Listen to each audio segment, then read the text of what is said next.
Hello everyone, I welcome you in the Archit Show.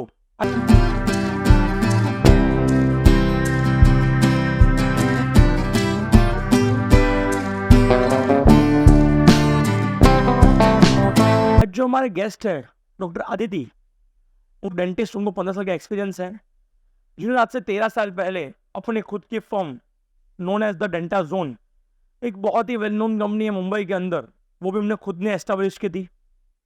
और next year in 2025 she is going to be president of Indian Dental Association in Dombivli. So it's a really great pleasure to have such a great person in our show. हमें लगता है dentist बहुत महंगे हैं, हमें लगता है डेंटिस्ट बहुत चार्ज करते हैं, क्यों करते हैं उसका रीजन इसके अंदर है। हम बहुत बार बोलते हैं हमारी बहुत बैड ब्रेथ है, हमारे मुंह से बहुत बुरी स्मेल आती है, उसका रीजन भी वीडियो के अंदर है। कुछ यंगस्टर्स के लिए अल्कोहल की स्मेल कैसे कम करनी, उनके फेस को कैसे अल्कोहल की स्मेल से बचाना, वो भी इस पॉडकास्ट के अंदर है। तो बहुत सारे नंबर ऑफ टॉपिक्स जो आपको जानना बहुत ज़रूरी है। पहले डेंटल ट्रीटमेंट, आपको क्या क्या ध्यान देना चाहिए, आपका बीपी क्या रोल प्ले करता है, आपका डायबिटीज का रोल प्ले करता है, आपका हार्ट का ऑपरेटेड कोई भी डिसीज हो, जैसे वार्फरिन जैसे कोई ब्लड फिलर हो, वो आपको क्या इंपैक्ट करती है डेंटरी प्रॉब्लम्स में, वो आपको इस पॉडकास्ट से सीखने मिलेगा। और इसमें भी वो खत्म नहीं होता, इसमें आपको ये भी सीखने मिलेगा आपको कैसे ब्रश करना है। यूजुअली इसमें बहुत एक बड़ा मिथ भी ब्रेक किया, हम बहुत जोर से ब्रश करते हैं, उसके हम हमारे दांत को डिस्ट्रॉय कर रहे हैं। वो सबको और डीपली और अंडरस्टैंडिंग करने के लिए आपको ये पॉडकास्ट 101% देखना चाहिए। ये पॉडकास्ट बहुत ही इंपॉर्टेंट पॉडकास्ट होता है आपका। अगर इसे मिस करते हो तो कहीं ना कहीं आप फ्यूचर में जाके किसी डेंटिस्ट को आपका पैसा देने के लिए तैयार रहना। थैंक यू सो मच और मैं आपका स्वागत करता हूँ। आइए हम मिलते हैं डॉक्टर आदिति से। आदिति मैम, आपका बहुत बहुत स्वागत है द अर्चित शो में। Thank you for inviting. आज शायद से आप हमारे पहले लेडी गेस्ट हैं और वो भी मेरा सौभाग्य है कि यू आर अ डेंटिस्ट और हमारी पहचान वाया BNI हुई थी। एक इवेंट में हम मिले थे, वहाँ हमारी बात हुई थी जी, and I am really fortunate कि आप हमारे शो में आने के लिए आपने आपकी रजामंदी दी। Thank you so much. Thank you. Dentist एक बहुत बड़ी फील्ड है और बहुत सारे क्वेश्चंस दुनिया में हैं।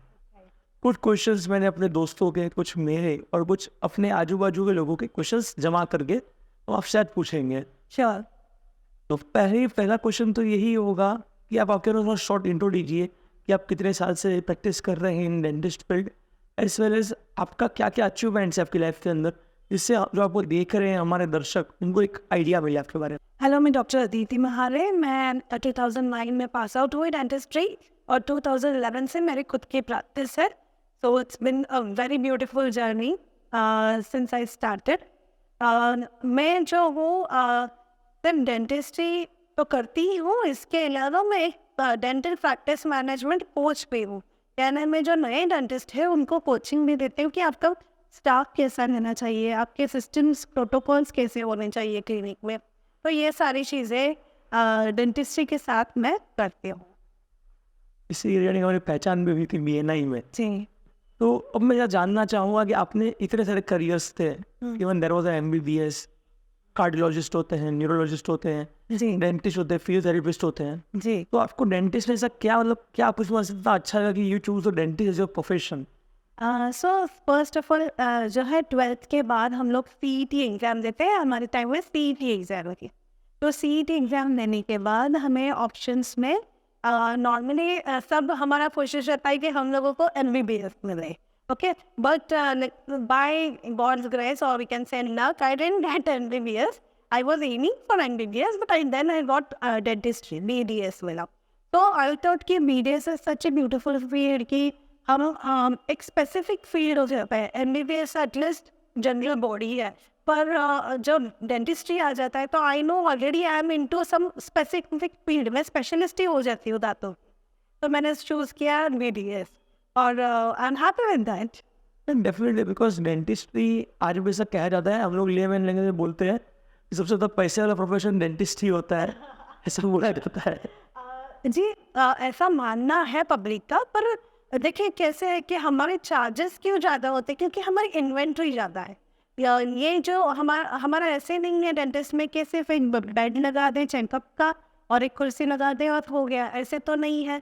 डेंटिस्ट्री में आपका डेंटल चेयर ही इतना बड़ा इन्वेस्टमेंट होता है, उसके साथ इतने सारे अलग अलग मटेरियल्स होते हैं। The investment is too much, तो इसलिए हमारे चार्जेस भी ज़्यादा होते हैं और लोगों को फिर ऐसे आइडिया आ जाता है या ऐसे समझ है लोगों का कि डेंटिस्ट महंगे हैं या डेंटिस्ट बहुत कमाते हैं। जी ऐसा कुछ नहीं है, हम अच्छे से कमाते हैं, पर हम बहुत कमाते हैं ऐसे कुछ नहीं है। ये एक बड़ा मिथ था literally। यस यस तो अब मैं जानना चाहूँगा कि आपने डेंटिस्ट फील्ड चूज तो कर ली, जी बट बहुत सारे मिथ्स है, सब एक मिथ आपने बस्ट किया Right. जो रिगार्डिंग रेम्युनरेशन था। जैसे क्या मिथ्स है डेंटल फील्ड को लेके जो यूजुअली लेमैन के अंदर होते हैं? जी रेगुलरली पेशेंट्स आते हैं और ऐसे होता है कि उनके दिमाग में कुछ अलग ही होता है कि क्या हम करें या नहीं करें। तो सबसे पहला मिथ जो है मैं बताना चाहूँगी वो है कि अक्ल दांत निकालने से आपके ब्रेन के ऊपर या आंखों के ऊपर कुछ परेशानी होती है या कोई भी दांत निकालने से। तो ऐसा कोई कुछ भी नहीं है। अक्ल दांत निकालने के बाद आपके ब्रेन को या आपके आंखों को कुछ परेशानी नहीं होती है, बिकॉज उसका कोई कनेक्शन है ही नहीं। दांत निकालने के बाद आपका पेन रुक जाता है, यही सबसे इम्पोर्टेंट चीज़ है। तो अक्लदान क्यों बोलते हैं? यही अक्लदान इसलिए बोलते हैं कि वो 18 ईयर्स के बाद आने लगती है। तो हमको 18 ईयर्स के बाद अक्ल आती है, इसलिए उसे अक्लदान कहा जाता है। अदरवाइज ब्रेन का, अक्ल का और इसका कोई रिलेशन नहीं है दांत। ओके। दूसरा मिथ यह है कि प्रेगनेंसी में हम ट्रीटमेंट नहीं कर सकते हैं। लेडीज़ जो है वो ट्रीटमेंट नहीं कर सकती है, वो बेचारी वैसे ही प्रेगनेंसी के 9 महीने पूरी तरह पेन सहन करती है। तो ऐसा बिल्कुल नहीं। आप आपके डॉक्टर के एडवाइस के बाद, आपके जो गायनेकोलॉजिस्ट है उनके एडवाइस के बाद आप नॉर्मली सेकेंड ट्राइमेस्टर यानी चौथा, पाँचवा, छठा महीने में आप अच्छे से पूरी ट्रीटमेंट कर सकते हैं। ओके।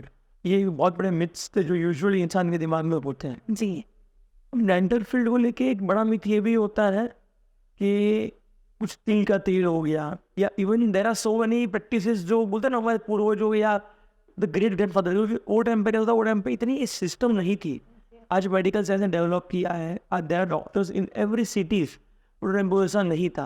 देयर आर सम, जैसे कान में बोलते राई का तेल डाल दो कान में दर्द बंद हो जाएगा, तो बोलता है तिल का तेल डालते डालते दर्द बंद हो जाएगा। तो is there any scientific backing about that, या ये इसी में बोलते हैं घरेलू नुस्खे ही होते हैं? नहीं, ये नॉर्मली घरेलू नुस्खे ही है।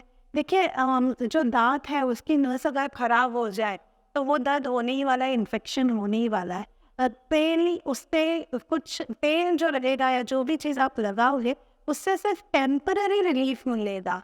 जो घरेलू नुस्खे हम बोलते हैं, बहुत सारे लोग विक्स लगाते हैं या वो कुछ भी लौंग का तेल रहता है वो लगा देते हैं। तो उससे क्या, लौंग के तेल से या मिक्स से क्या हो जाता है कि temporary relief, it is not permanent relief. जब तक हम वो दांत पे इलाज नहीं करेंगे, क्योंकि दांत ही, आपकी दाढ़ या दांत जो भी है वो ही ऐसी चीज़ है जो फिर से रिक्रिएट नहीं होती है, फिर से हम तैयार नहीं कर सकते हैं। एक बार दांत खराब होने लगा तो वो खराब ही होता है, वापस से तैयार नहीं हो सकता है। जैसे हमारे बॉडी से फिर से रिपेयर होते हैं, वैसे दांत खुद को रिपेयर नहीं। एक क्वेश्चन ये भी आता है कि डेंटल के अंदर जो माउथ कैंसर होता है बहुत लोगों को होता है, जिसके हम बोलते हैं कि there is reason of tobacco, there is reason of smoking, there are number of reasons we can point out. But वो जो रीजंस होते हैं तो डेंटल के चेकअप के through you can detect the mouth cancer. ये एक्चुअली मालूम कैसे पड़ता है कि इनको माउथ कैंसर हुआ है? Very nice question. Mouth cancer जो है वो एकदम से नहीं होता। उसके पहले जो, जिसे कहा जाता है कि लीजन्स, ओरल लीजन्स रहते हैं which are pre cancerous lesion, यानी कैंसर होने से पहले जो मुंह में चेंजेस होते हैं वो डेंटिस्ट ही देख सकता है। अगर आप टोबैको रख रहे हो जिस जगह पे, वहाँ पे चेंजेस है या नहीं, ये सारी चीज़ें, यानी उसको कहा जाता है प्री कैंसरस लीजन्स। ये जो प्री कैंसरस लीजन्स है, ये स्टेज पे हम अभी भी कैंसर को रोक सकते हैं। इनके वजह से कैंसर होने के चांसेस बहुत ज़्यादा बढ़ जाते हैं।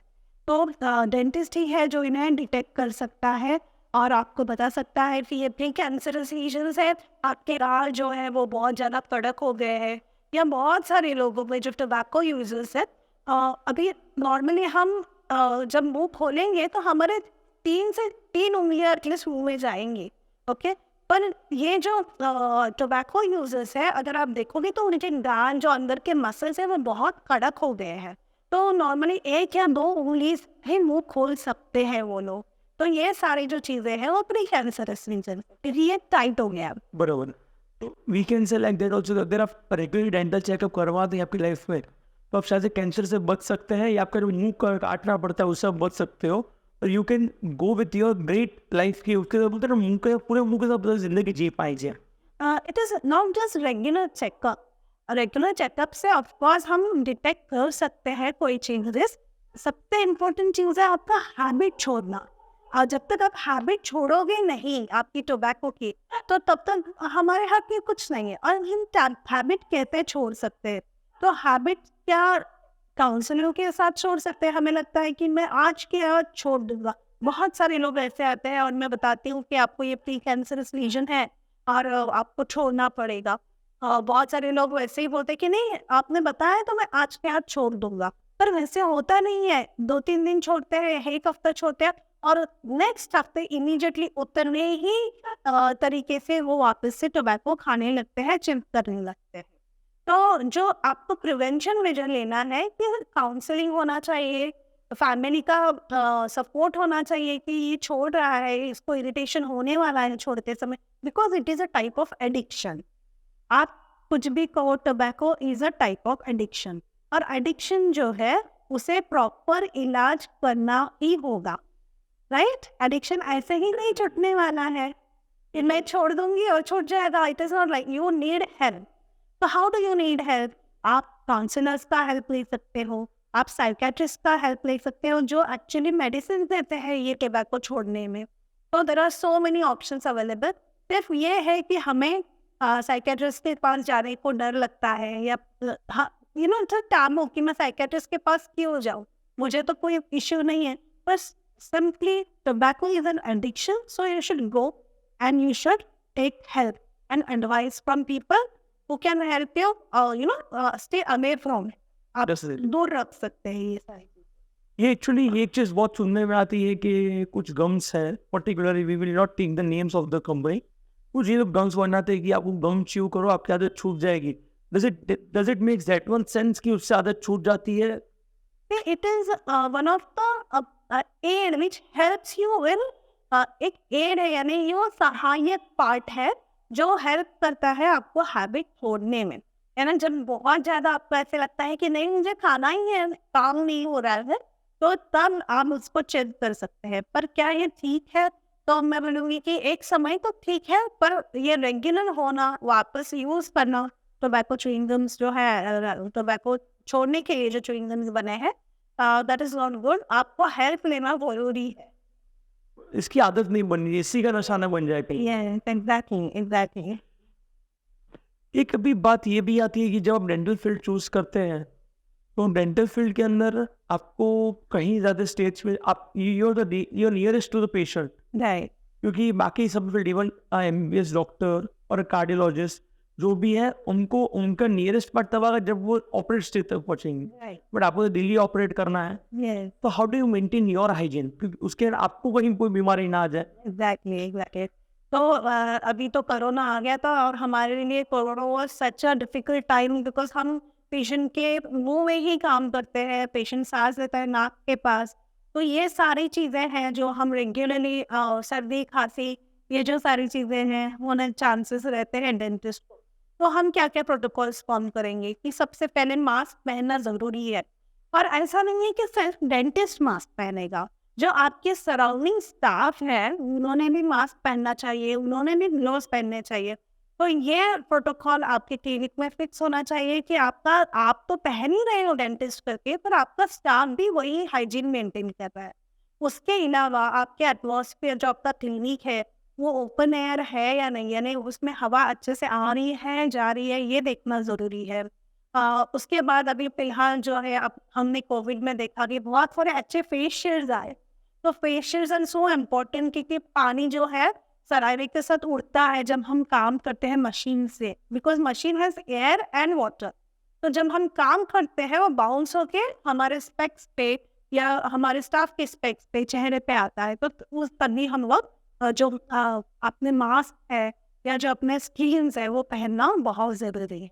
उसके अलावा अभी तो एयर प्यूरीफायर्स आ गए हैं, तो एयर प्यूरीफायर हेल्प्स की जो भी जो भी हवा में जो हमारे एटमॉस्फेयर में, एयर में जो पार्टिकल्स है वो उसको क्लीन करते हैं, हाइजीन मेंटेन करते हैं। तो दिस आर बेसिक थिंग्स और corona has helped us to maintain such good hygiene अभी कि डेंटिस्ट लोग तो normally they are maintaining very good hygiene. Because your profession is like that. या एक चीज़ मुझे कोविड की अच्छी लगी, कोविड ने एक लेमैन के अंदर हेल्थ इंश्योरेंस की जागरूकता बढ़ा दी। यस नहीं तो आज इंडिया के अंदर हेल्थ इंश्योरेंस लेने वाले लोग बहुत कम थे। People are not following the things की हेल्थ इंश्योरेंस क्यों जरूरी है। बट कोविड ने सबको एक आईना दिखा दिया कि अगर नहीं लोगे ना तो जहाँ 10 लाख की वो 1 करोड़ की भी हो सकती है इन फ्यूचर। जैसे हम कहते हैं कि there is this education inflation is 10 to 12%, in medical it's also 12 to 15%। Yes इस इन्फ्लेशन के साथ आप लोग कैसे अपनी टेक्नोलॉजी को कोप अप करते हैं? बिकॉज जैसे आपके से इन्फ्लेशन बढ़ रहा है, टेक्नोलॉजी कॉस्ट भी बढ़ रही है। जैसे आपने बोला कि chair is so expensive, even the drilling and which you are using, छोटे ड्रिल्स होते हैं, उसका नाम नहीं मालूम मुझे, उसे ड्रिल हमारी भाषा में ड्रिल बोलते हैं, छोटी ड्रिल होती है, फिर एक वो पाइप जैसा होता है, तो वो सब इक्विपमेंट महंगे होते हैं। तो वो सब मतलब आप आपके इन्फ्लेशन को और आपकी रेम्यूनरेशन को कैसे मैनेज करते हो? ये देखिए सबसे इम्पोर्टेंट है प्रोडक्ट प्राइसिंग। तो that is what we have to work on, product pricing पे कि exactly and how is it product pricing. सिर्फ आप मटेरियल का कॉस्ट देख रहे हो तो that is a different thing कि आपके यहाँ पे कितना कांस्टेंट या वेरिएबल चार्जेस, आपके क्या खर्चा है, आपका कांस्टेंट खर्चा क्या है, वेरिएबल खर्चा क्या है। ये चीज़ें अगर आपको पता है कि आपका ये जो एक्सपेंसेस क्या है, आपका एक्सपीरियंस का चार्जेस क्या है, आपको स्टाफ और हाइजीन मेंटेन करने के लिए क्या चार्जेस लगने वाले हैं, ये अगर पता है तो प्रोडक्ट प्राइसिंग हम लोग सेट कर सकते हैं और अच्छे से सेट कर सकते हैं।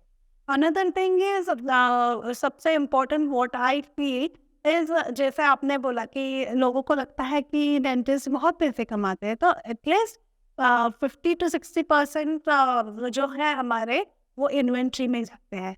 ओके तो इन्वेंट्री है, स्टाफ सैलरीज है, स्टाफ सैलरीज है, रिकरिंग कॉस्ट तो है ही। and one of the most important thing is we cannot use same thing in patients now. Her Yeah. Patient में हमको चेंज करना है, राइट? तो ड्रिल का नीवा हर पेशेंट के लिए अलग है। वो ऑटोक्लेव करते हैं, स्टेरिलाइज होता है। Okay. There is a autoclaving machine जहाँ पे आप ये स्टेरिलाइज प्रोटोकॉल हर पेशेंट को अलग। ओके बट जो हम सक्शन टिप्स डालते हैं यानी मुंह में जो थूक आता है वो निकालने के लिए जो सक्शन टिप्स रहती है, या हम लोग रेगुलरली ग्लोव्स मास्क पहनते हैं, ये सारे डिस्पोजेबल है। पेशेंट का ड्रेन जो है वो डिस्पोजेबल है। Every patient is wearing a disposable drain. तो ये जो सारी छोटी छोटी चीज़ें हैं अगर हम ध्यान में रखें तो ये खर्चा ज़्यादा ही है और वो मेंटेन करना भी इम्पोर्टेंट है। And luckily after Covid you know people are understanding the importance of all this thing. After COVID, most of the people are, you know, preferring कि नहीं हम जो क्लिनिक हाइजीनिक है, क्लीन है, ऐसे क्लिनिक में डेंटल क्लिनिक में हो या जनरल क्लिनिक में हो, नॉर्मली पेशेंट्स प्रेफर कर रहे हैं जहाँ पे सारे डिस्पोजेबल्स यूज़ होते हैं, स्टाफ क्लीन है, डेंटिस्ट अच्छे से रख रहे हैं। तो that is what is important दावत। डेफिनेटली। अभी क्वेश्चन डेंटल से तो मुझे लगता है बहुत इंपॉर्टेंट है, और यूजुअली फीमेल्स ज़्यादा प्रॉब्लम होते हैं। मेल्स तो चलो कैसा होता है कि male is not that much concern about that thing. बहुत बार फीमेल्स बोलते हैं बहुत ज़्यादा बैड ब्रेथ होती है, बहुत होगी। तो how do you manage that thing? Because वो तो आपको भी फेस करनी पड़ती है, because you are the nearest to the mouth. तो उसको फिर कैसे मैनेज करते हैं? So see, one thing is we have been taught कि we do not judge people. Okay? Then हमारे मेडिकल फील्ड में ही सबसे इम्पोर्टेंट चीज़ पहले बताई जाती है कि वो आपके पेशेंट है, वो जिस हालत में आए हैं वो ट्रीटमेंट लेने के लिए आए। So you should not think कि इन्होंने नहीं मेंटेन किया। The main thing you have to do is educate. जब तक आप एजुकेट करोगे, नॉलेज दोगे, तभी वो आपका उनका हाइजीन मेंटेन करने वाले हैं, राइट? तो हम लोग सबसे अच्छी बात है कि हम लोग मास्क पहनते हैं, ग्लोव्स पहनते हैं। उसके अलावा हम लोग जो है अभी कोविड के बाद रेगुलरली जो है फेस में शील्ड आता है वो पहन रहे हैं हर पेशेंट को। तो that is helping us. It is just like a helmet, you have to wipe it off. तो उससे हम लोग हमारा डिस्टेंस भी मेंटेन कर सकते हैं।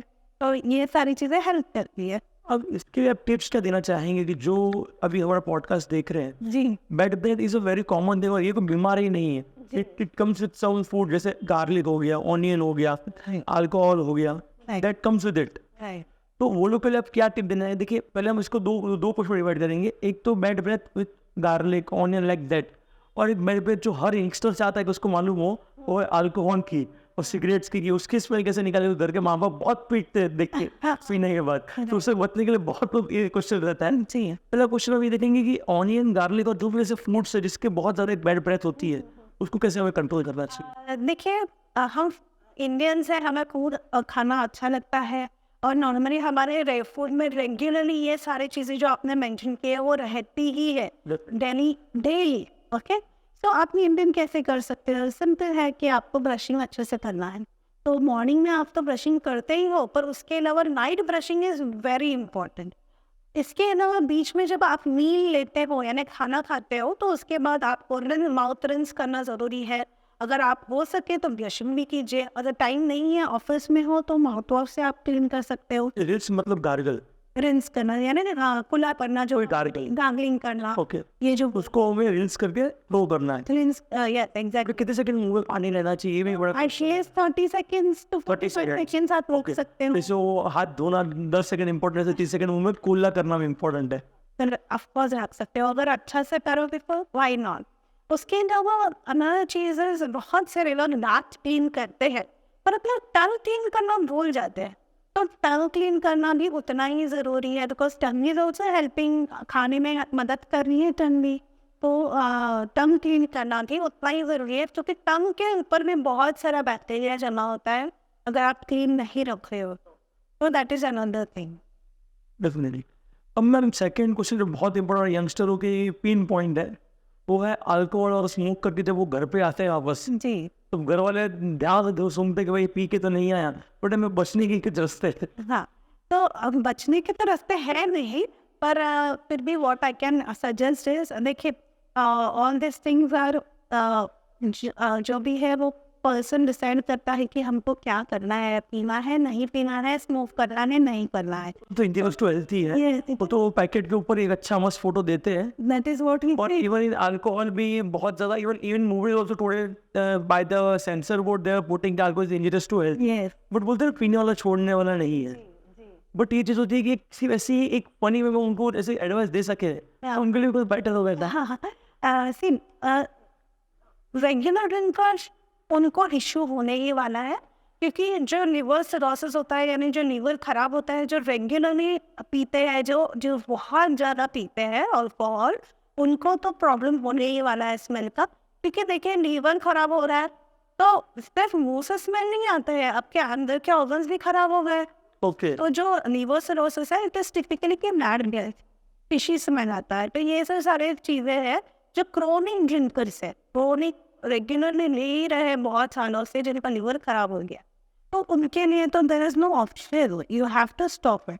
Okay, you have to take treatment for it. For those who take who do not take regularly but occasionally, जो कोई इवेंट है फ्रेंड्स के साथ में occasionally, what you can do, simple, you can use a mouthwash, और अभी तो फिलहाल माउथ स्प्रेज भी आते हैं, तो you can do that, not chew them and wear that, वो तो इजीली आपको मिल जाएंगे।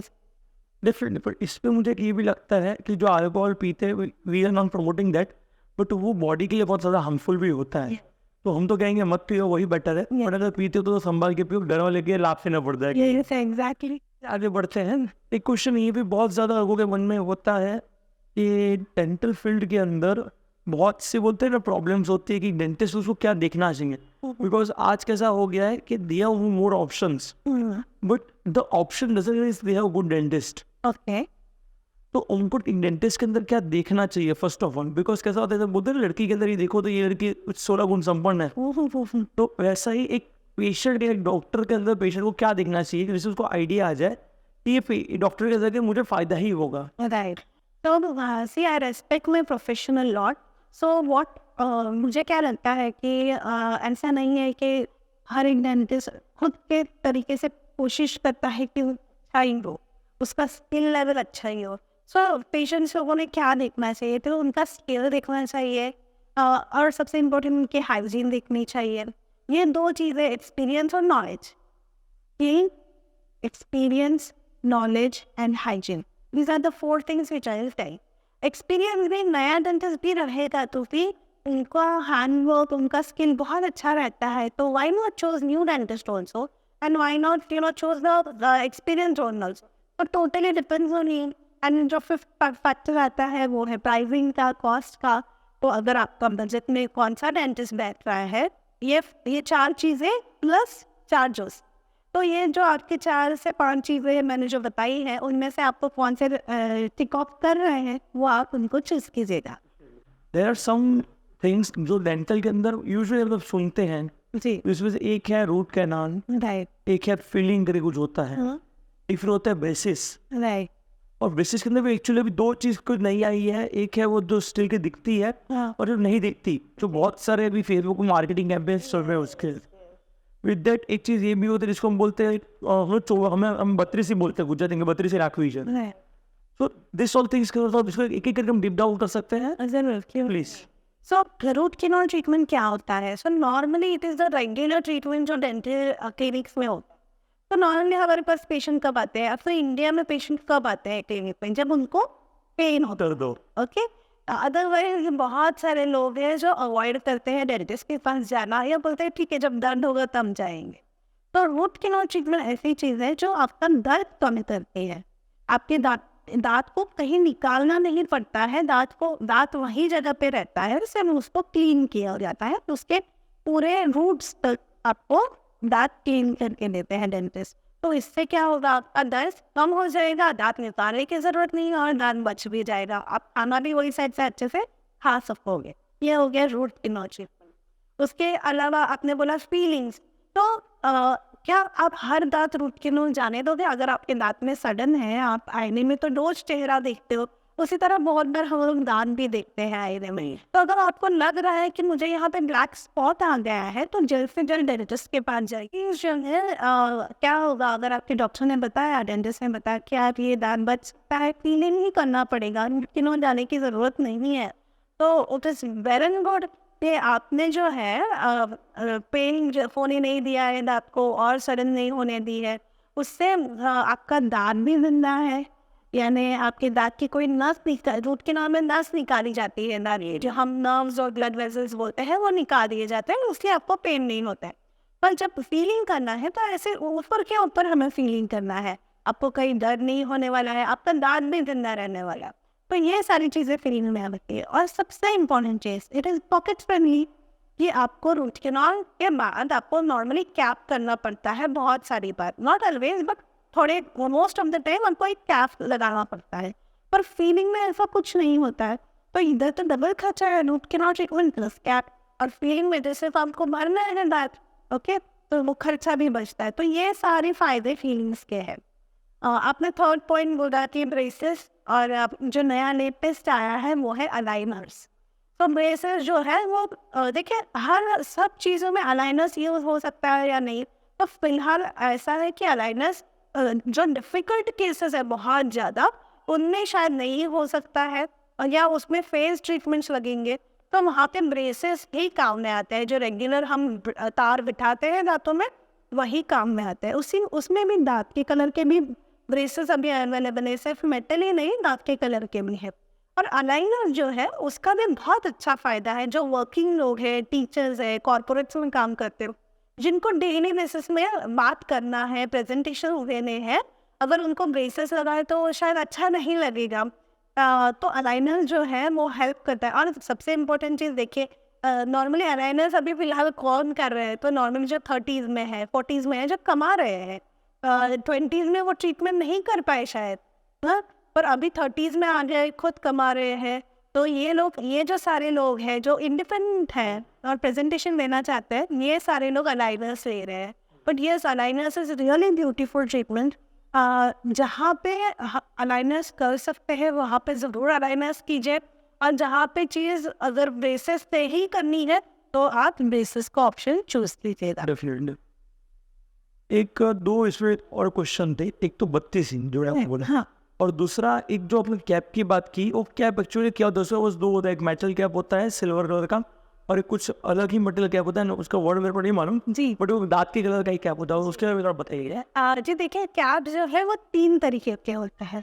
एक तो मेटल जो स्टील का कैप है वो एक होता है, उसके अलावा मेटल के ऊपर सेरामिक की लेयर चढ़ाई जाती है और वो दांत का कैप होता है, दांत के कलर का कैप होता है, तो उसे बोलते हैं सेरामिक और metal cap, ceramic metal cap. दोनों धातु उसमें रहते हैं, मेटल भी और सेरामिक भी। इसके अलावा थर्ड ऑप्शन है which is known as all ceramic cap, यानी उसमें मेटल रहता ही नहीं है, it is purely made of ceramic या फिर जिरकोनिया। तो ये जो सारे जो है वो पूरी तरह दांत के कलर के रहते हैं, मेटल उसमें रहेगा नहीं। तो this are 3 types of cap. तो आप आपके बजट के हिसाब से चूज कर सकते हो। और जो अपना ऑल सेरामिक कैप है वो आपके मसूड़ों को फ्रेंडली है, उसके वजह से आपके मसूड़ों को इरिटेशन नहीं होने वाला है, इसलिए ये third option one of the best option है, आप जो चॉइस कर सकते हो ऑल सेरामिक कैप तो है। बत्तीसी हो गई। अभी ये आपने बत्तीसी के बारे में पूछा, तो बत्तीसी तो रेगुलर बत्तीसी भी आजकल होती है, वो तो ज़माने से हो रही है कि रेगुलर ऊपर और नीचे का जो डेंचर हम बोलते हैं, आप बत्तीसी बोल रहे हो, तो वो जो है वो हम रेगुलरली करते हैं। पर अभी फिलहाल जो बत्तीसी है वो निकालने डालने की है। तो अभी लेटेस्ट जो डेंटिस्ट्री में आया है which is implants, dental implants है, आप फिक्स्ड बत्तीसी बिठा सकते हो, फिक्स्ड डेंचर बिठा सकते हो। So dental implants is one of the beautiful fields, जिसके वजह से बहुत सारे लोग इतने हैप्पी है, जो एजड लोग हैं 50 के ऊपर जिनके दांत नहीं है, 50, 60, 70 ईयर्स ओल्ड, वो लोग फिक्स दांत बिठा सकते हैं इम्प्लांट्स की तरह। अब मैम डेंटल से एक क्वेश्चन ये भी आता है, शुगर, बीपी और जो वॉर्फ करे मेडिसिन है, हाँ, वॉर्फ है जो ब्लड थिनर्स है, यस, ये 3 पार्ट इंडिया जिसका सर्जरी हुआ है, तो ये सब को आप कैसे हैंडल करते हो? बिकॉज शुगर भी ब्लड को service up down, the BP is also the pressure of blood and heart of it और the medicine of blood thinner, ये भी एक बड़ी चीज होती है, इसको कैसे मैनेज करते हैं? Thank you for asking me this question. सिर्फ डे रूटीन जो है, हमारे बहुत सारे पेशेंट्स आते हैं, और जब हम नॉर्मली हमारे यहाँ पे क्या होता है कि रिसेप्शन में ही ब्लड प्रेशर चेक किया जाता है पेशेंट का, फिर ही मैं डेंटल चेकअप करती हूँ। तो बहुत सारे पेशेंट्स को क्वेश्चन होता है कि आप ब्लड हमारा बीपी क्यों चेक कर रहे हैं? तो जो बीपी है वो सबसे इम्पोर्टेंट चीज़ है, क्योंकि अगर आपके बीपी के टैबलेट चल रहे हैं, आपका बीपी हाई है, तो हम डेंटल ट्रीटमेंट को थोड़ा सा डिले करते हैं या आपका बीपी मेंटेन करते हैं, फिर उसके बाद डेंटल ट्रीटमेंट करते हैं, क्योंकि हाई बीपी में it is not possible. Blood thinners जो है उसमें हम आपका दांत निकाल नहीं सकते हैं, right?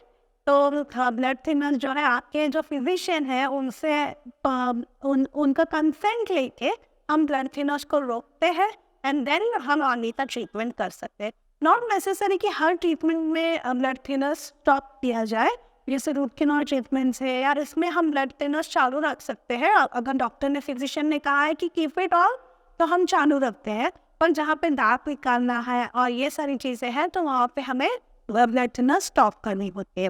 Another important thing which you mention is sugar level, diabetes. So दांत निकालने से पहले बहुत सारे डेंटिस्ट जो है वो आपको ब्लड टेस्ट करने ही बोलेंगे, और वो करना ही चाहिए। अब ऐसे बहुत बार हुआ है कि मैंने पेशेंट को बोला है कि आप ब्लड टेस्ट करवा लीजिए, तो पहले तो उनको लगता है कि ब्लड टेस्ट क्यों बोल रहे हैं, डेंटिस्ट है, दांत निकालना है।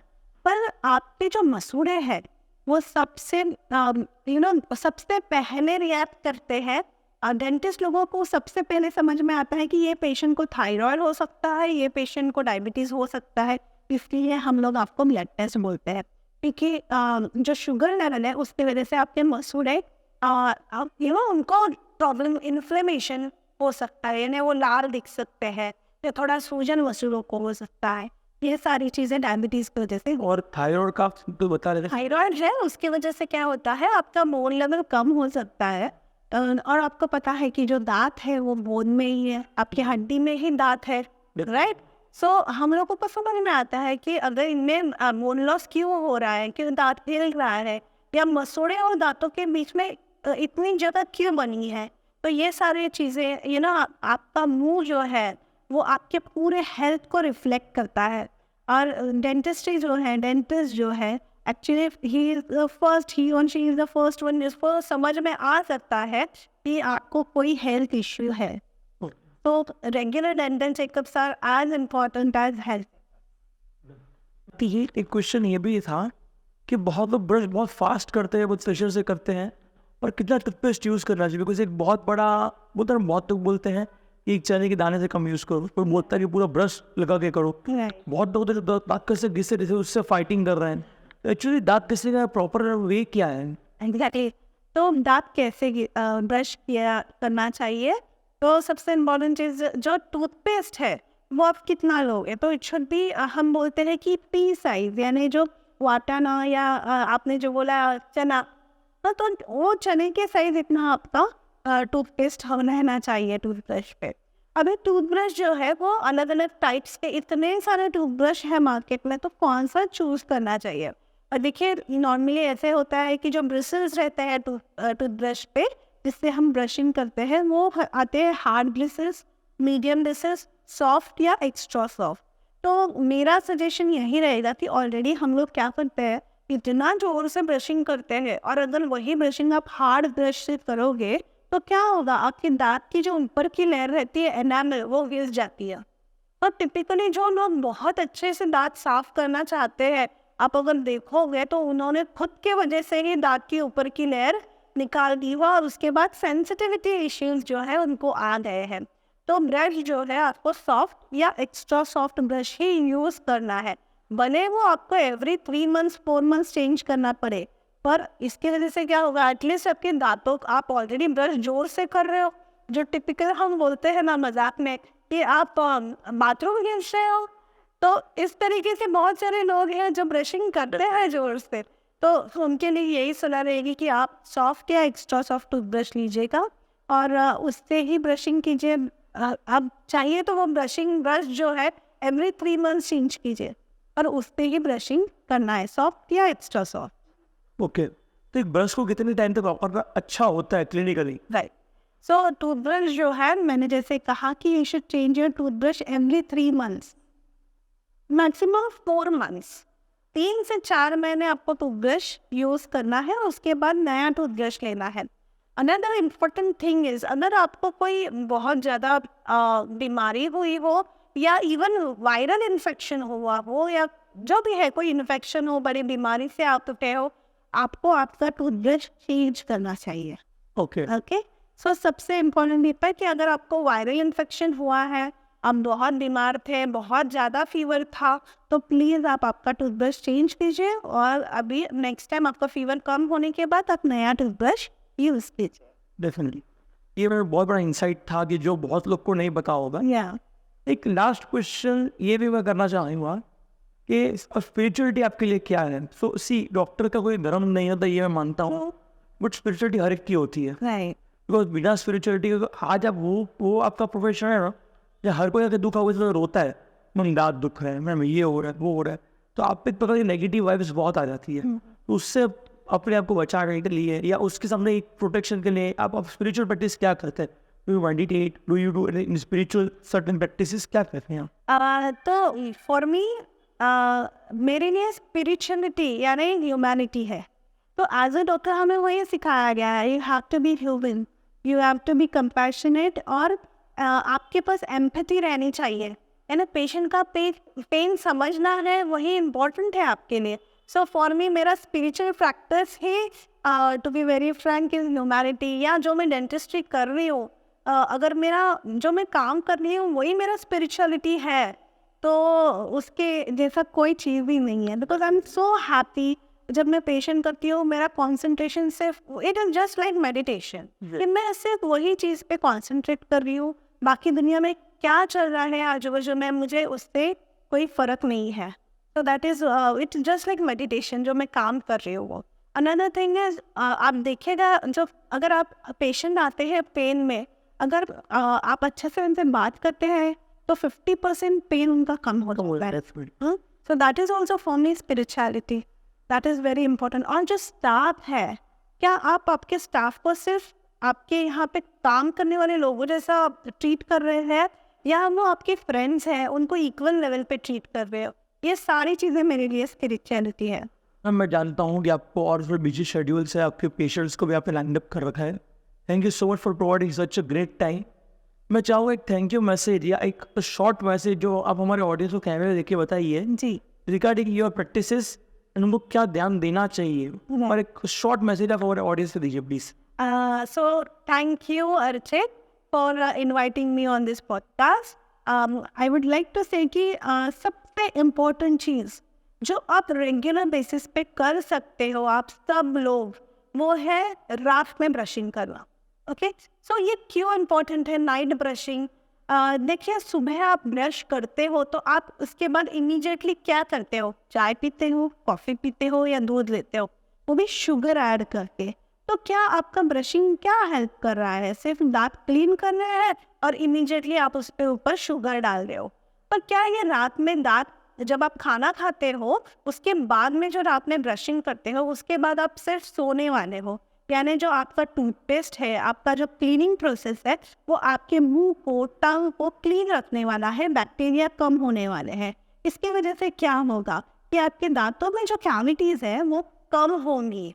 और that is the reason night brushing is so important. और मैं ये हमेशा चाहती हूँ कि आप सब लोग दिन में 2 बार ब्रश करें. It is as simple as that. Thank you. Definitely ma'am, आपने बोला उस बहुत सारी चीज़ें भगवद गीता में बोली जाती हैं कि ये कर्मण्येवाधिकारस्ते, क्योंकि आपका कर्म ही है, आपका एक्चुअली धर्म है. यस, और ये बहुत अच्छा आपको पर्सपेक्टिव मुझे लगा और I really appreciate that. Thank you. Thank you so much, Aditi ma'am. It was really great meeting you, great talking you. Thank you so much for your time.